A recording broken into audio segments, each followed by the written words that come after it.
ప్రపంచ కార్మిక దినోత్సవం సందర్భంగా దర్శి పట్టణంలో ఏఐటీయూసీ ఆధ్వర్యంలో మేడే ఉత్సవాలు ఘనంగా నిర్వహించారు. బుధవారం ఉదయం కుర్చేడ్ రోడ్లో ఉన్న ఆర్డబ్ల్యూఎస్ కార్యాలయం వద్ద ఏఐటీయూసీ జెండాను మరియు గడియార స్తంభం సెంటర్లో ఉన్న ఏఐటీయూసీ జెండాలను రాష్ట్ర ఏఐటీయూసీ అధ్యక్షులు రావులపల్లి రవీంద్రనాథ్ ఆవిష్కరించగా పొదిలి రోడ్లో ఉన్న ఏఐటీయూసీ జెండాలను జిల్లా ఏఐటీయూసీ ప్రధాన కార్యదర్శి కొత్తకోట కోటేశ్వర్లు ఆవిష్కరించారు. ఈ సందర్భంగా ఆర్డబ్ల్యూఎస్ కార్యాలయం వద్ద గడియార స్తంభం సెంటర్లో రవీంద్రనాథ్ మాట్లాడుతూ నేటి కేంద్ర రాష్ట్ర ప్రభుత్వాలు కార్మికులు సాధించిన హక్కులను కాలరాస్తున్నాయని, వారిని తప్పికొట్టేందుకు కార్మికులందరూ ఒక తాటిపై ఉద్యమ పాట పట్టాలని ఆయన పిలుపునిచ్చారు.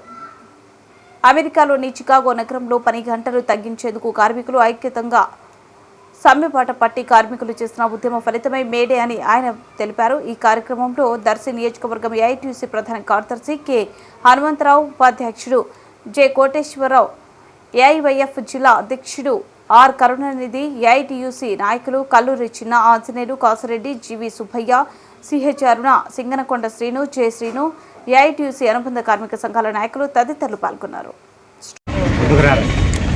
ప్రపంచ కార్మిక దినోత్సవం అయినటువంటి కార్మికుల పండుగ దినోత్సవం అయినటువంటి మేడేని 138వ మేడే కార్యక్రమాన్ని ఈరోజు దర్శపట్నంలో ఘనంగా నిర్వహించుకుంటున్నాం. ఈ మేడే ప్రాముఖ్యత కార్మిక వర్గానికి అందరికీ కూడా తెలుసు.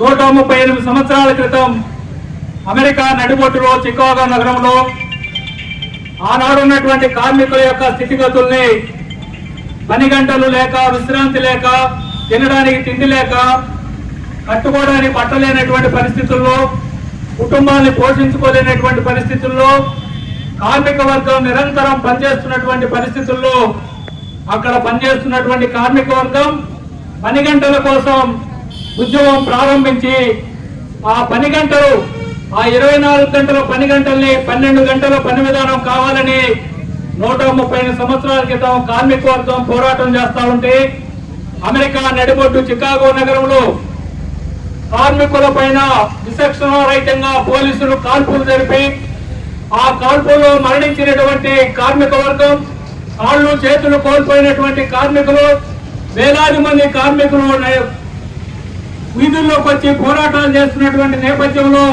వారు ఆందోళన చేస్తా ఉంటే పోలీసులు కాల్పులు జరిపితే ఆ కాల్పుల్లో మరణించినటువంటి కార్మికులు, అంగవికలాంగులైనటువంటి కార్మికులు, ఆ రక్తం అంతా కూడా రోడ్డు మీద రక్తం ఓడుస్తా ఉంటే కార్మికులు ఆ రోజున వాళ్ళు తొడుక్కున్నటువంటి పనిని ఆ రక్తంలో ముంచి పైకెత్తి ఇదే ఈ రోజు నుంచి కార్మికుల జెండా అని చెప్పేసి ఆ రోజు అందించినటువంటి ఎర్ర జెండాని 138 సంవత్సరాలుగా కార్మిక వర్గం ముందుకు తీసుకెళ్తున్నటువంటిది.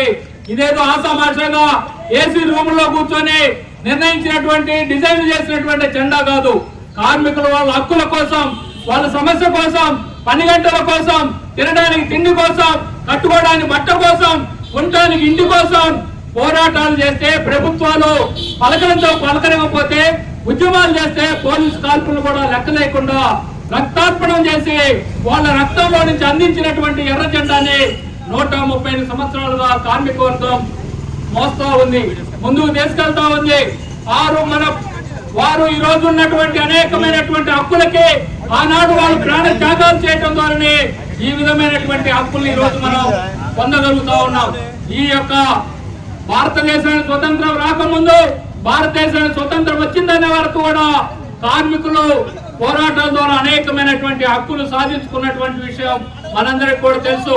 42 కార్మిక చట్టాలు కార్మికుల పోరాటాల ద్వారా బ్రిటిష్ ప్రభుత్వంలో, ఆ తర్వాత వచ్చినటువంటి స్వతంత్రం వచ్చిన తర్వాత మన ప్రభుత్వం హయాంలో కూడా 42 కార్మిక చట్టాలు మనం సాధించుకుంటే ఆ 42 కార్మిక చట్టాలని ఈ రోజు అధికారంలో ఉన్నటువంటి నరేంద్ర మోడీ 42 చట్టాలను రద్దు చేసి 4 లేబర్ కోడ్లుగా తెచ్చినటువంటి విషయాన్ని మీ అందరూ కూడా తెలుసు. ఈ 4 లేబర్ కోడ్లకు వ్యతిరేకంగా మనందరం కూడా పోరాటం చేస్తున్నటువంటి విషయం మీ అందరూ తెలుసు. ఆ రోజు 138 సంవత్సరాల కోసమే పని గంటల కోసం పోరాటం చేస్తే 8 గంటల పని విధానం అమల్లోకి వచ్చింది. అదే కనీస వేతన చట్టం వచ్చింది, కార్మికులు సంఘం పెట్టుకునేటటువంటి చట్టం వచ్చింది, కార్మికులు సమ్మె చేసే హక్కు వచ్చింది, పిఎఫ్ సౌకర్యం వచ్చింది, రిటైర్మెంట్ బెనిఫిట్స్ వచ్చాయి, కాంట్రాక్ట్ కార్మికులు పర్మనెంట్ చేసే అనేకమైనటువంటి ఈ 42 చట్టాలు రద్దు చేసి మళ్ళా 30 సంవత్సరాల క్రితం ఏ పరిస్థితులు ఉన్నాయో నెట్టబడే విధంగా నరేంద్ర మోడీ 4 లేబర్ కోడ్లలో కార్మికుల హక్కులన్నీ కూడా కాలరాశాడు. కార్మికులు సంఘం పెట్టుకునే దానికి వీల్లేదు, కాలరాశాడు. కార్మికులు సంఘం పెట్టుకునే దానికి వీల్లేదు, సమ్మె చేసేటటువంటి హక్కు లేదు, పోరాటాలు చేయకూడదు, యాజమాన్యాలు ఏం చెప్తే అదే వినాలి అనేటటువంటి చట్టాలు ఈ 4 లేబర్ కోడ్లో తెచ్చారు. అంటే ఈ రోజు పని గంటలు మనం చూస్తున్నాం, మీరందరూ కూడా పత్రికలో చూస్తూ ఉన్నారు. 8 గంటల పని విధానం ఎప్పుడో పోరాటం ద్వారా, రక్తార్పణం ద్వారా మనం సాధించుకుంటే ఈ రోజు నరేంద్ర మోడీ గారు మళ్ళా 12 గంటల పని విధానం తెచ్చారు. ఈ 4 లేబర్ కోడ్లో 12 గంటల పని విధానం వచ్చింది. సమ్మె చేసే హక్కులు కోల్పోయాం, పారిశ్రామిక వివాదాల చట్టాన్ని కోల్పోయాం, ఈఎస్ఐ పిఎఫ్ సౌకర్యాలు లాంటివి కోల్పోయాం, అదేవిధంగా పెన్షన్ సౌకర్యాలు కోల్పోతున్నాం. కార్మికులకు ఏ విధమైనటువంటి భద్రత లేకుండా వీధిలో పడాల్సిన